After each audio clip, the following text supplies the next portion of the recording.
Heval İsmet, şuradan başlayalım istersen. Az önce Önder Apo'nun mesajını paylaştık. Yine ilk bölümümüzde Tayyip Temel'in yazısını paylaşmıştık. Yazısı içerisinde bu ifadeler vardı. Önder Apo'nun mesajı vardı. Satranç üzerinden örnek veriyor.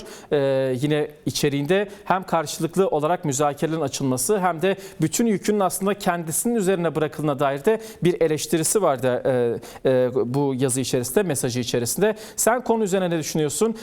Sence durum böyle midir? Gerçekten de Önder Apo'nun üzerine itilen bir süreç görüyoruz.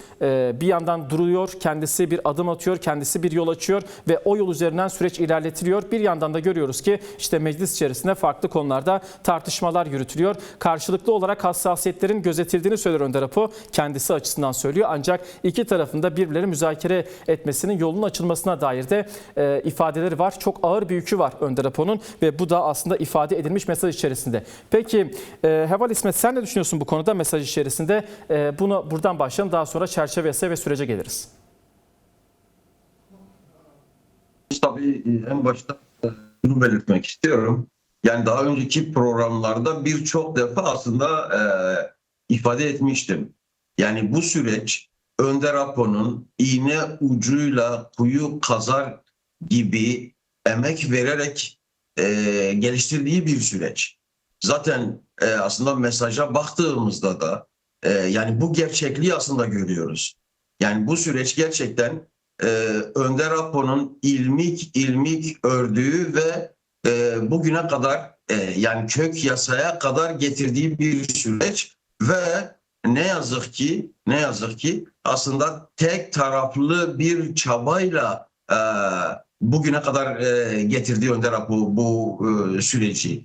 Yani bu noktada devletin tutumuna baktığımızda yine sürecin Kürt halkı tarafından doğru anlaşılması konusunda aslında birçok yetersiz yaklaşımın olduğunu da ifade etmek gerekiyor.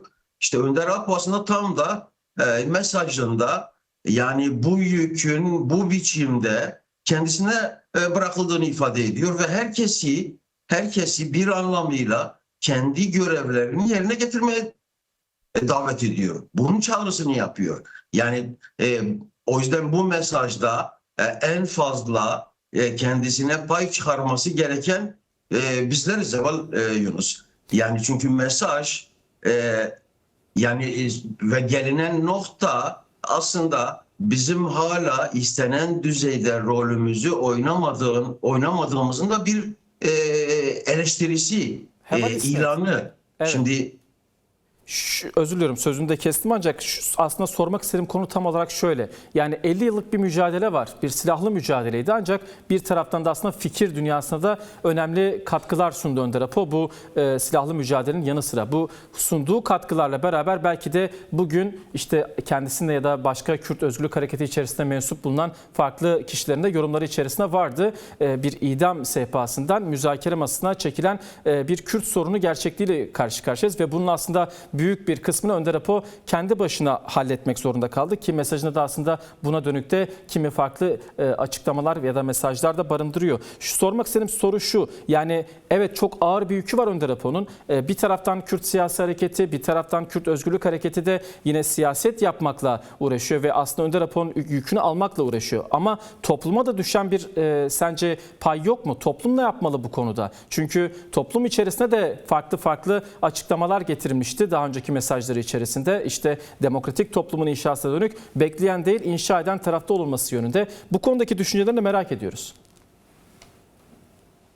Yani tabii öncelikle Önder Apo'nun yani Türkiye'de ve Kürdistan'da geliştirmek istediği şeyin bir zihniyet dönüşümü olduğu gerçeğini görmemiz gerekiyor. Yani Önder Apo 100 yıllık mücadeleyi, Kürt halkının 100 yıllık mücadelesini değerlendirerek mevcut durumda artık bir kör düğüme dönüşmüş gerçekliği aslında bir biçimiyle çözmek istiyor. Bu çerçeveden hem devlete yönelik çok ciddi eleştirileri geliştirdi. Zaten son 20 yıldaki Önder Apo'nun çabalarına baktığımızda bu konuda nasıl bir zihni dönüşüm geliştirmek istediği gerçeğini de görüyoruz. Yani bir yandan mevcut dünyadaki hakim sistemi değerlendiriyor Önder Apo. Ulus devlet gerçeğini değerlendiriyor ve ona yönelik çok ciddi eleştiriler yapıyor.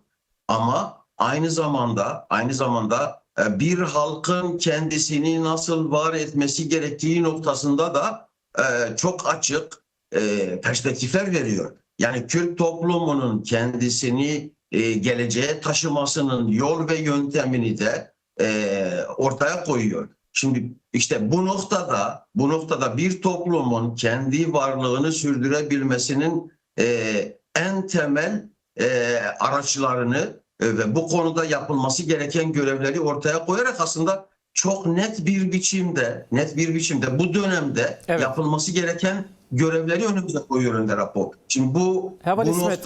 noktada Heval İsmet. yani Heval İsmet. gelinen Evet, buyur lütfen. Lütfen buyur.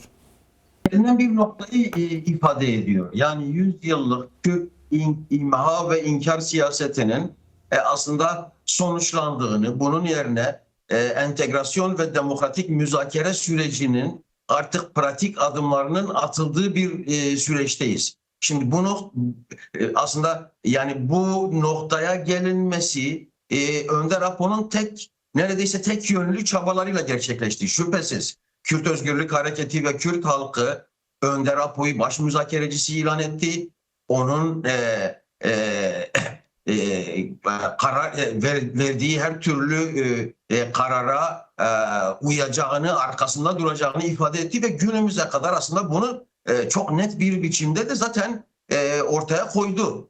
Ama yani Önder Apo'nun elini güçlendirecek, özellikle mevcut yasaya da zaten yasanın içeriğine de baktığımızda aslında yani ne kadar büyük yetersizlikler içerdiğini biliyoruz. Yani Kürt halkı, demokratik kamuoyu böyle bir yasa mı bekliyordu? Şüphesiz çok daha kapsamlı, en azından Önder Apo'nun özgür çalışır ve yaşar koşullarını sağlayacak ve bir bütün Kürt Özgürlük Hareketi'nin tüm mensuplarını kapsayan bir yasa bekliyordu. Bu yönüyle yasaya yönelik eleştiriler var. Ama bu yasanın tarihi önemini ortadan kaldırmıyor.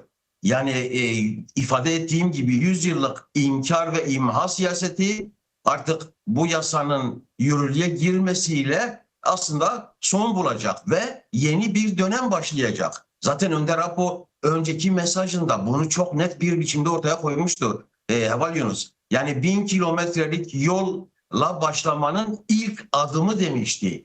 Yani bu yasanın aslında çok büyük eksikler içerdiğini ama sürecin önünü açacak, artık yeni bir döneme geçiş sağlayacak bir başlangıç olduğu için mevcut durumda Önder Apo bu durumu bu şekilde ele aldığını, değerlendirdiğini ifade etmişti. Şimdi öncelikle bu gerçeğin görülmesi gerekiyor. Yani bu işte mevcut süreçte AKP-MHP iktidarının, devletin yapacağı ilk ve tek şey değil. Yani bu yasayla Kürt sorunu çözülmedi, Türkiye'nin demokratikleşme sorunları çözülmedi. Bunun mücadelesinin kapısını araladı. Artık yeni bir eşik aşıldı. Şimdi bu noktadan sonra işte tam da Önder Apo'nun mesajı aslında bu noktada doğru anlaşılmalı. Mesajını bu noktada doğru anlamalıyız. Yani demokratik bir cumhuriyete, demokratik, güçlü, demokratik bir toplum oluşturulmadan ulaşılabilir mi? Şüphesiz ulaşılamaz. Yani bu cumhuriyeti değiştirecek, demokratik niteliklerle birleştirecek, iki halkın gerçek anlamda eşit birlikteliğini sağlayacak bir sonuç, bir durum mücadelesiz başarılabilir mi? Şimdi aslında birçok çevre bunu yanlış okuyor. Yani işte Önder Apo ve devlet arasında bir müzakere ve tartışma var. Buradan bizim bütün sorunlarımız çözülsün. Biz hiç yorulmayalım, hiç çalışmayalım, hiç çaba harcamayalım. Her şey altın tepside getirilip önümüze serilsin deniyor. Evet. Yani bu mantıkla mevcut değişim ve dönüşüm gerçekleşmez. Yani değişim ve dönüşümün asıl unsuru toplumun ortaya çıkaracağı sinerji, mücadeleyle ortaya çıkaracağı değişim gücüdür. Bunun gerçekleşmesi gerekiyor. Önder Apo tam da bu noktada işte bize sesleniyor. Diyor ki ben baş müzakereciniz olarak üzerime düşeni mümkün olduğunun en iyi biçimiyle gerçekleştirmeye çalışıyorum. Tıkanan yerde size bir yol açmaya çalışıyorum, yol açıyorum. Ama bunu geliştirecek, bunu ete kemiğe büründürecek, bunu hayata geçirecek olan sizlersiniz. Bu noktada rolünüzü oynayın diyor.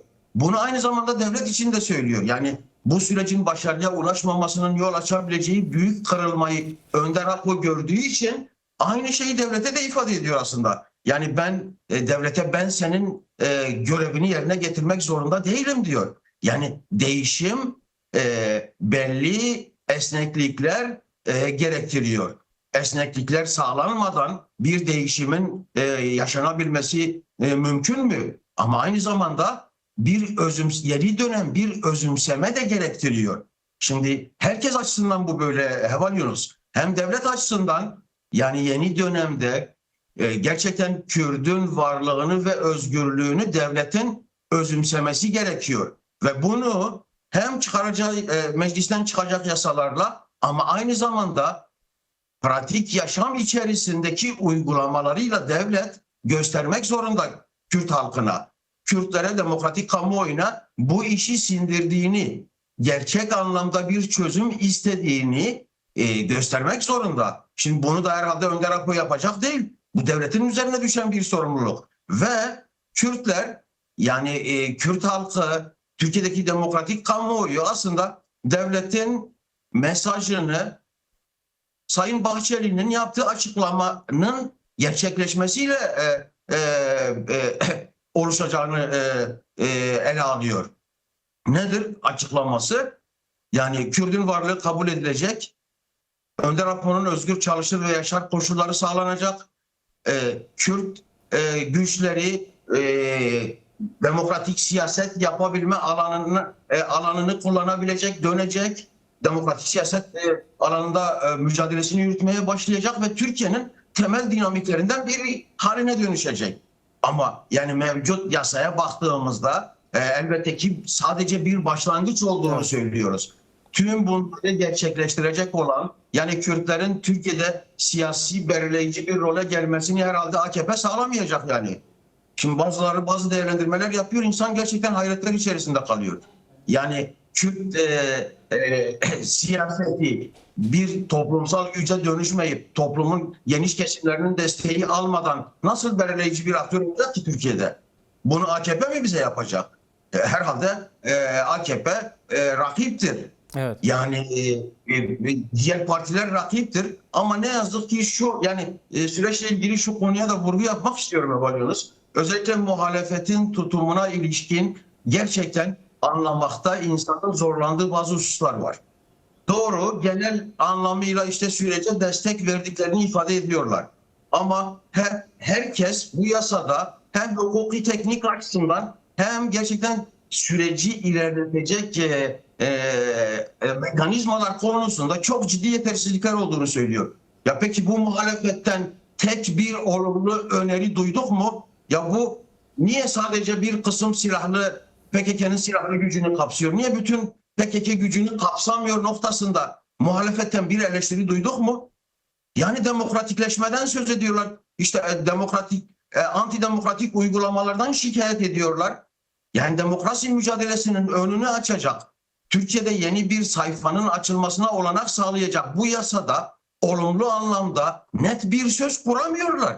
İnsan hayretler içerisinde kalıyor. Yani ben bütün muhalefet partilerini bu kategoride değerlendiriyorum. Tamam, bir grup faşist, ırkçıyı bir kenara koyalım. Ama işte antidemokratik uygulamalardan şikayet eden yeni parti, yeni yol grubu, diğer partiler yani bu konuda demokratik bir Türkiye'nin işte sadece kendi pencerelerinden bakarak gerçekleşmeyeceği gerçeğiyle yüzleşmeleri gerekiyor.